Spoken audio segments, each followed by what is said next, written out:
Hi guys, welcome back to Shazi Lifestyle. So ஈட்கான vlog தான் பார்க்க போகிறோம். ஸோ ஈட்க்கு வந்து எங்களோட ஃபுல் செலிப்ரேஷன் என்ன மாதிரி இருந்துச்சுன்றது வந்து டோட்டல் ஹேப்பனிங் vlog தான் பார்க்க போகிறோம். ஸோ வாங்க பார்க்கலாம்.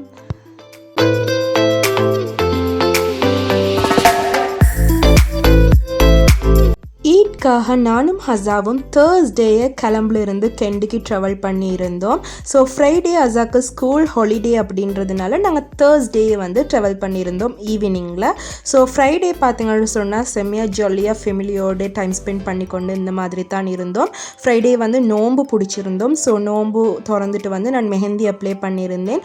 ஸோ மெஹந்திலே வந்து அந்த டே போயிட்டுருச்சு. ஸோ என்னால் 7 மணி மாதிரி சிம்பிள் டிசைன் வந்து எனக்கு நானே வந்து பேக் அண்ட் ஃப்ரண்ட் வந்து நான் மெஹந்தி போட்டிருந்தேன். ஆஃப்டர் நெக்ஸ்ட் டே ஈட் டே பார்த்தீங்கன்னு சொன்னால் மார்னிங் 5k எலும்பி குளிச்சு ரெடியாகி வந்து நாங்கள் மஸ்ஜிதுக்கு போயிட்டு இருந்தோம்.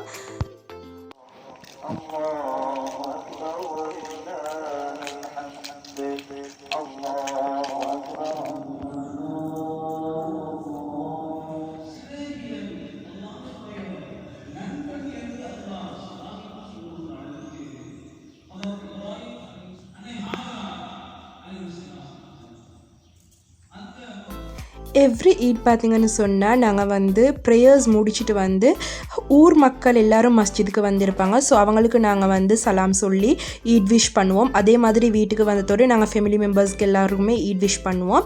ஆஃப்டர் பார்த்திங்கன்னு சொன்னால் கேக் அண்ட் டீ, ஏதாவது ஸ்வீட்டோட டீ ஒன்று நாங்கள் எடுத்திருந்தோம். ஆஃப்டர் பார்த்திங்கன்னு சொன்னால் ஹசாவை எழுப்பாட்டி அவரை குளிப்பாட்டி அவரை ரெடி பண்ணிவிட்டு அவரை வந்து ஒரு ஃபோட்டோ ஷூட் ஒன்று எடுத்திருந்தேன். ஸோ அவருக்கு வந்து பிடிச்ச மாதிரி போஸ்டர் கொடுத்து அவர் வந்து ஃபோட்டோஸ் எடுத்திருந்தார். ஸோ அவரோடைய கொஞ்சம் டைம் போயிட்டுட்டு ஸோ 10 வரைக்கும் வந்து அவரை வந்து ஃபுல்லாகவே ரெடி பண்ணி ஃபோட்டோஸ் எடுக்கிறதுலே டைம் போயிட்டுட்டு ஸோ ஆஃப்டர் பார்த்தீங்கன்னு சொன்னால் 10 அந்த டைம் வந்து நாங்கள் பிரேக்ஃபாஸ்ட் எடுத்திருந்தோம். பிரேக்ஃபாஸ்ட்டுக்கு நார்மலாக புட்டு அண்ட் பீஃப் கறி தான் நாங்கள் எவ்ரி ஈட்க்கு வந்து செய்கிறது. ஸோ ஸ்பெஷல் ஈட் ஸ்பெஷல்னு சொன்னாலே இந்த புட்டும் பீஃப் கறியும் சுட சுட சாப்பிட்றது தான் ஈட்டில் வந்து வெரி ஸ்பெஷல்னு சொல்லணும். எங்களுக்கு ஒவ்வொரு ஈட்க்கும் பார்த்திங்கன்னு சொன்னால் இந்த மாதிரி சுட சுட புட்டு போட்டு அதில் வந்து பீஃப் கிரேவி போட்டு பீஃப் போட்டு நாங்கள் வந்து அந்த புட்டு சாப்பிட்றது வந்து மார்னிங்கே வெரி ஸ்பெஷல்னு சொல்லணும். ஸோ அவ்வளவு டேஸ்டியாக இருந்துச்சு. ஸோ ஒவ்வொருத்தருக்கும் அவங்களோட உம்மோட கையால் சமைக்கிற சாப்பாடு வந்து அவ்வளோ டேஸ்ட் ஆகிக்கும். ஸோ எனக்கும் அந்த மாதிரி தான். ஸோ அந்த மார்னிங் வந்து அந்த புட்டு சாப்பிட்றது வந்து அவ்வளோ ஒரு ஹாப்பியாகவும் அவ்வளோ ஒரு சாட்டிஸ்ஃபைடாகவும் இருந்துச்சுன்னு சொல்லணும். ஸோ பீஃப் போட்டு புட்டு போட்டு நல்லா ஒரு பிடிச்சிட்டோம். ஒவ்வொரு ஈட்க்கும் வல்லமையாக செய்யக்கூடியது தான் புட்டு வந்து நல்லா வவுறு நிறைய சாப்பிட்டுட்டு ஒரு தூக்கம் போடுறது. ஸோ அதுக்கு ஈடாக எதுவுமே இல்லைன்னு சொல்லணும். அந்த அளவுக்கு ஒரு சுகமான ஒரு தூக்கம்.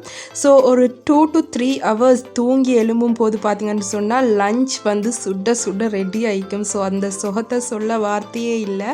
ஸோ நல்லா தூங்கி எழும்பி பார்த்திங்கன்னு சொன்னால் வஷாண்டு போட்டுட்டு லஞ்ச் சாப்பிட வந்திருந்தேன். ஸோ லஞ்சும் வெரி ஸ்பெஷல். ஸோ நெய் சோறு, பொஞ்சிக்க பொரியல், களியா இந்த மாதிரி எல்லாம் இருந்துச்சு, சிக்கன் எல்லாம். ஸோ நல்லா சாப்பிட்டுட்டு டெசர்ட் பார்த்திங்கன்னு சொன்னால் வட்டலாப்பம். ஸோ முஸ்லீம்ஸில் ஈட்க்கு பார்த்திங்கன்னு சொன்னால் ஸ்பெஷலாக மேக் பண்ணக்கூடியது தான் இந்த வட்டலாப்பம். ஸோ இது வந்து வெரி ஸ்பெஷல். ஈட்க்கு வந்து எல்லா வீட்லேயும் இருக்கக்கூடியது தான் இந்த வட்டலாப்பம். ஸோ என்னோடையும் எங்களோட ஃபேமிலியில் இருக்கக்கூடிய எல்லாரோடையும் ஃபேவரட் தான் இந்த வட்டலாப்பம். ஸோ அதை வந்து ஒவ்வொரு பைட்டையும் ருசித்து சாப்பிட வேணும். ஸோ சாப்பிட்டுட்டு எல்லோரும் பேசிகிட்டு இருந்தோம். ஆஃப்டர் நைட் ஆகினதும் பார்த்திங்கன்னு சொன்னால் ஹசா வந்து நார்மலாக 5 hours வந்து அவ்வளோ விருப்பம். ஸோ அவர் வந்து இந்த சக்கரம் இந்துவல் போட வேணும்னு ஆசைப்பட்டார். ஸோ அவரோட என்ஜாய்மெண்ட்டுக்காக இந்த இதுவல் வந்து கொஞ்சம் அவர் என்ஜாய் பண்ணி பார்த்துட்டு இருந்தார். ஆஃப்டர் வந்து டின்னர் வந்து சிம்பிளாக சூப் மேக் பண்ணி பீஃப் சூப் மேக் பண்ணி நாங்கள் வந்து டின்னர் முடிச்சுட்டு தூங்கிட்டோம். ஸோ இந்த வீடியோ பிடிச்சிருந்தா கட்டாயம் சப்ஸ்கிரைப் பண்ணுங்கள், லைக் பண்ணுங்கள், ஷேர் பண்ணுங்கள். ஸோ இன்னும் சேனல் சப்ஸ்கிரைப் பண்ணாமல் நிறைய பேர் வீடியோ பார்த்துட்டு இருக்கிறீங்க. ஸோ நீங்கள் சப்ஸ்கிரைப் பண்ணினா இந்த மாதிரி என்டர்டைன்மெண்ட் வீடியோஸ் தரத்துக்கு எனக்கு ஒரு மோட்டிவேஷன் ஆகிக்கும். ஸோ சப்ஸ்கிரைப் பண்ணிவிடுங்க. ஸோ தேங்க்ஸ் ஃபார் வாட்சிங்.